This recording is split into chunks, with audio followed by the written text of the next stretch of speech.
What is going on, Bitcoin enthusiasts and believers? Guys, we got a little problem. That problem is that problem is the Fed. That problem is inflation. And that problem is you're not watching my sweet intro. We're going to talk about the Bitcoin price. We're going to talk about inflation. And we're going to talk about the Fed meeting on Wednesday. We're going to get an idea of where we're going. It's not financial advice, but I'm always right. Trying to put money in your pocket, that crypto wallet, that bing bada bing ching ching big profit. All right, Bitcoiners, we are at 29,240, and you can see right here that the market, these are the Asian markets really that we're looking at right now. We're starting to see India wake up. We saw a pretty decent sideways action here. Surprisingly, over this, it doesn't seem that they are bothered or phased at all by what's going on in the American markets right now. So we're seeing a little bit of sideways action. It's an opportunity for, and I feel like what we're going to see is tomorrow, we're probably going to see a little bit of a dump from the American market as people wake up and realize, oh no, I should probably get back out. We'll see a little bit of a dump. But here's what happened.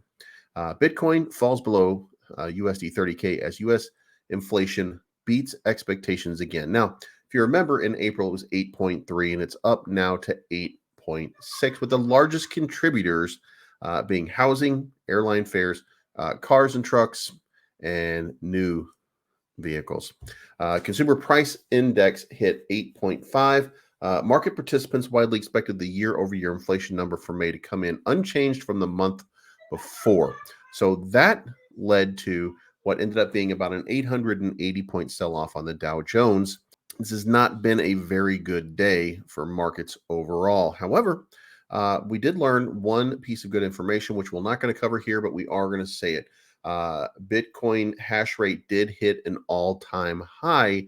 So we are now looking at least a positive in that we're getting to the point where we are mining a lot of Bitcoin. And that will mean that we're going to unlock more Bitcoin at some point. That 4 years, I think it's going to get a little bit longer. But again, I don't think we're off from 2032 being the final date that the 21 millionth Bitcoin has been mined.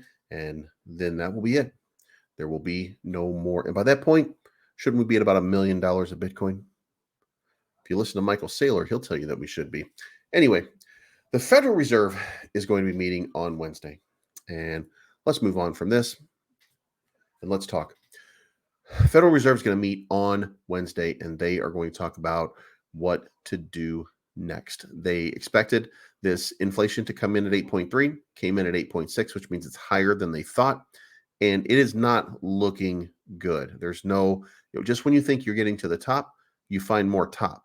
And you don't want to see that, because that is going to lead into a full-blown recession, which we may no longer be able to avoid. There's too much money being spent, too much money being borrowed by the people that have, leading to the people that don't have struggling to buy necessary goods. We already ran out of baby formula once.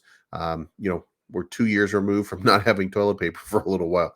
Things are a little bit crazy in these markets. So what we're going to have to do is on Wednesday, the Fed is now putting back on the table 75% base point increase, which that's going to cause another dump in this market. So if you are trading Bitcoin right now, my recommendation to you is, take your shots where you can get your shots. If you're day or swing trading, take a shot when you get a shot. But I would say right now, you're not going to go wrong by shorting Bitcoin, because I don't think the Fed has any choice but to change it to 75 basis points, because the inflation is out of control.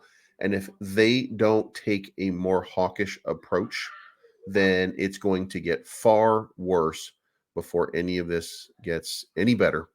And it's very necessary. So I hope that that's what happens, and that short-term pain leads to long-term growth. Anyway, the market's going to dip when that happens. So make sure that you're making allowances for it. Make sure that you DCA so that you are not getting wrecked.